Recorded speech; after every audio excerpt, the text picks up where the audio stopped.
Salve, salve galera, bom dia, boa tarde, boa noite. Hoje trago para vocês uma novidade que foi apresentada no dia 2 de outubro no Salão de Colônia, na Alemanha, também conhecido como Intermot.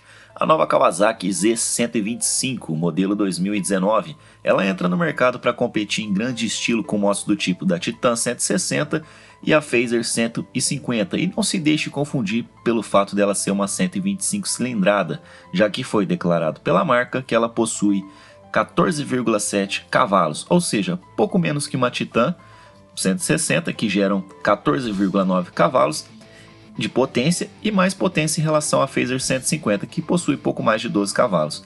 Agora sabemos que ela tem potencial para competir em termos de motor e design, porém, resta saber se o preço dela no Brasil não será elevado, tornando assim inviável a compra, já que abriria a possibilidade para adquirir modelos maiores de outras cilindradas, por exemplo, uma Phaser 250 ou uma Twister.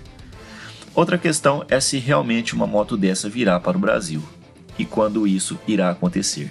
Se você gostou desse vídeo, deixa seu like, deixa nos comentários sua opinião sobre a moto e fica à vontade para acrescentar ao conteúdo. Me siga também nas redes sociais, Facebook, Instagram, o link vai estar tudo aí na descrição. Forte abraço para vocês e que Deus abençoe a todos. Tamo junto, vamos que vamos, galera. É nóis. Fica aí com as imagens da fantástica Kawasaki Z125.